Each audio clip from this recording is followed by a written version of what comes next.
Hi hello, ഇന്ന് ഞാൻ നല്ലൊരു അടിപൊളി നാരങ്ങാച്ചാറിൻ്റെ റെസിപ്പിയാണ് നിങ്ങളുമായിട്ട് ഷെയർ ചെയ്യുന്നത്. നല്ല വെറൈറ്റി ആയിട്ടുള്ള ഒരു അടിപൊളി നാരങ്ങാച്ചാർ തന്നെയാണിത്. ചോറിൻ്റെ കൂടെയും ബിരിയാണിയുടെ കൂടെയൊക്കെ കഴിക്കാൻ പറ്റുന്ന നല്ലൊരു നാരങ്ങാച്ചാറിൻ്റെ റെസിപ്പിയാണ്. നല്ല കയ്പൊന്നും ഇല്ലാതെ തന്നെ എങ്ങനെയാണ് നാരങ്ങാച്ചാർ ഉണ്ടാക്കുക എന്ന് നമുക്ക് കാണാം. ഇത് ഉണ്ടാക്കാനായിട്ട് ഞാൻ എടുത്തിട്ടുള്ളത് ഒരു 20 അല്ലി വെളുത്തുള്ളി, 2 ഇഞ്ചി കഷ്ണം, അതുപോലെ തന്നെ ഒരു 5 പച്ചമുളകാണ്. പച്ചമുളക് നിങ്ങൾക്ക് എരിവിനനുസരിച്ച് ചേർത്ത് കൊടുക്കാവുന്നതാണ്. ഇനി ഇതിലേക്കുള്ള വറവ് തയ്യാറാക്കാൻ വേണ്ടിയിട്ട് ഒരു പാൻ ഞാൻ അടുപ്പത്ത് വെച്ചിട്ടുണ്ട്. ഇതിലേക്ക് ഉലുവ ചേർത്ത് കൊടുക്കാം. ഒരു 2 സ്പൂണ് ഉലുവയാണ് ഞാൻ ചേർത്ത് കൊടുക്കുന്നത്.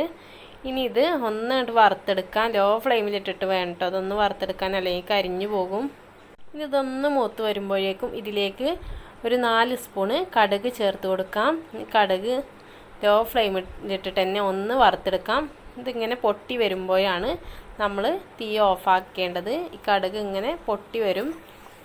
കടുക് നന്നായി പൊട്ടി വന്നതിന് ശേഷം ഫ്ലെയിം ഓഫാക്കിയിട്ടുണ്ട്. ഇനി ഇതൊന്ന് വറുത്ത് പൊടിച്ചെടുക്കണം. എന്താ ഈ ഉലുവയും കടുകൊക്കെ നന്നായിട്ട് പൊടിച്ചെടുത്തിട്ടിട്ട് ഇനി ഞാൻ പാൻ അടുപ്പത്ത് വെച്ചിട്ടുണ്ട് കേട്ടോ. അതിലേക്ക് വെളിച്ചെണ്ണ ഒഴിച്ച് കൊടുത്തിട്ടുണ്ട്. നല്ലെണ്ണയാണ് അച്ചാറിടാനും നല്ലത്. അപ്പോൾ ഞാൻ ഇതിലേക്ക് വെളിച്ചെണ്ണയാണ് ഒഴിച്ച് കൊടുത്തിട്ടുള്ളത്. കുറേ ദിവസം സൂക്ഷിക്കാനൊക്കെ നല്ലെണ്ണയാവും അച്ചാറിലേക്ക് ചേർത്ത് കൊടുക്കാൻ നല്ലത്. ഇതിലേക്ക് കടുകും ഉലുവയൊക്കെ ചേർത്ത് കൊടുത്ത് നന്നായി പൊട്ടി വന്നതിന് ശേഷം ഇതിലേക്ക് കറിവേപ്പില ഇട്ട് കൊടുക്കാം. ഇനി ഇതിലേക്ക് നേരത്തെ എടുത്തു വെച്ച വെളുത്തുള്ളി ചേർത്ത് കൊടുക്കാം. ഇനി ഈ വെളുത്തുള്ളി നന്നായിട്ടൊന്ന് മൂപ്പിച്ചെടുക്കാം. ഇതിൻ്റെ ഈ പച്ചമണമൊക്കെ പോകുന്നത് വരെ ഒന്ന് വെളുത്തുള്ളി മൂപ്പിച്ചെടുക്കാം. ഇനി ഇതിലേക്ക് ചെറുതായിട്ട് കട്ട് ചെയ്ത് വെച്ച ഇഞ്ചി കൂടി ചേർത്ത് കൊടുത്തിട്ട് തന്നെ നന്നായിട്ടൊന്ന് വഴറ്റി കൊടുക്കാം. ഇഞ്ചി ഒന്ന് നന്നായിട്ട് തന്നെ മൂത്ത് വരണം, അല്ലെങ്കിൽ ഇതിൻ്റെ പച്ചമണമൊക്കെ ഒന്ന് പോയി വരണം.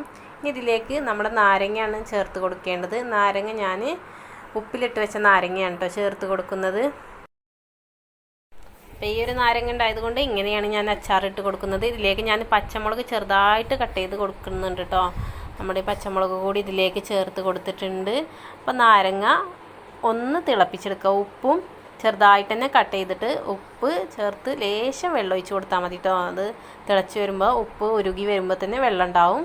ലേശം വെള്ളം ചേർത്ത് ഒരു 5 മിനിറ്റ് ലോ ഫ്ലെയിമിൽ ഇട്ടിട്ട് നാരങ്ങ ഒന്ന് തിളപ്പിച്ചെടുത്തിട്ട് ഇതിലേക്ക് ചേർത്ത് കൊടുത്താലും മതിയാകും. അപ്പോൾ ഞാൻ ഈ ഒരു നാരങ്ങ ഉപ്പിലിട്ട നാരങ്ങ ഉണ്ടായത് കൊണ്ട് തന്നെ ഇങ്ങനെയാണ് ചേർത്ത് കൊടുക്കുന്നത്. നാരങ്ങയൊക്കെ ഒന്ന് ചെറുതായിട്ട് കട്ട് ചെയ്ത് കൊടുക്കുന്നുണ്ട് കേട്ടോ.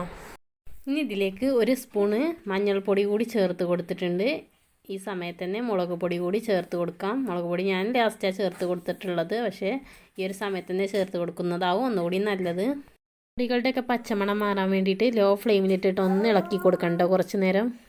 ഇനി ഇതിലേക്ക് നേരത്തെ വറുത്ത് പൊടിച്ച് വെച്ച ഉലുവയും കടുകൊക്കെ ഇതിലേക്ക് ചേർത്ത് കൊടുക്കാം.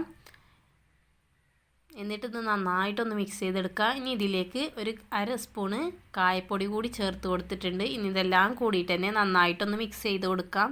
ഈ ഒരു സമയത്ത് തന്നെ മുളക് പൊടി കൂടി നിങ്ങൾക്ക് ചേർത്ത് കൊടുക്കാണ്ടോ. ഞാൻ ലാസ്റ്റാണ് ചേർത്ത് കൊടുക്കുന്നത്.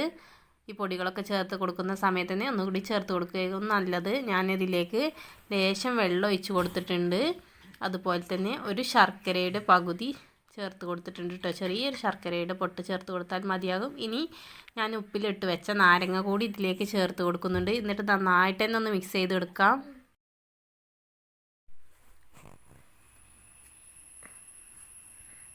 ഇനി ഇതിലേക്ക് ഉള്ള മുളക് പൊടി ചേർത്ത് കൊടുക്കാൻ വേണ്ടിയിട്ട് ഞാനൊരു പാനിലേക്ക് സുർക്ക ഒഴിച്ച് കൊടുത്തിട്ട് തന്നെ കാശ്മീരി ചില്ലി പൗഡർ കൂടി ചേർത്ത് കൊടുത്തിട്ടുണ്ട്. അപ്പോൾ ഈ മുളക് പൊടിയുടെ പച്ചമണമൊക്കെ ഒന്ന് പോയി കിട്ടാൻ വേണ്ടി തന്നെ ലോ ഫ്ലെയിമിലിട്ടിട്ട് ഒന്നിങ്ങനെ തിളപ്പിച്ചെടുത്തിട്ടുണ്ട്. ഇനി നമ്മുടെ ഈ അച്ചാർ തയ്യാറാക്കി വെച്ച നാരങ്ങ അച്ചാർ കൂടി ഇതിലേക്ക് ചേർത്ത് കൊടുത്തിട്ട് എല്ലാം കൂടി ഒന്ന് മിക്സ് ചെയ്തെടുക്കാം. അപ്പോൾ ഇത്രയേ ഉള്ളൂ കേട്ടോ നമ്മുടെ നാരങ്ങ അച്ചാർ തയ്യാറാക്കാൻ വേണ്ടിയിട്ട്. അപ്പോൾ പെട്ടെന്ന് തന്നെ തയ്യാറാക്കാൻ പറ്റുന്ന നല്ലൊരു അടിപൊളി നാരങ്ങ അച്ചാർ തന്നെയാണിത്. അപ്പോൾ എല്ലാവരും ഇതുപോലെ ഒന്ന് ഉണ്ടാക്കി നോക്കുക, എന്നിട്ട് കമൻറ്റിലൂടെ അറിയിക്കുക. ഈ വീഡിയോ നിങ്ങൾ ആദ്യമായിട്ട് കാണുകയാണെങ്കിൽ ഒന്ന് സബ്സ്ക്രൈബ് ചെയ്ത് ഷെയർ ചെയ്ത് സപ്പോർട്ടാക്കുക. Thank you.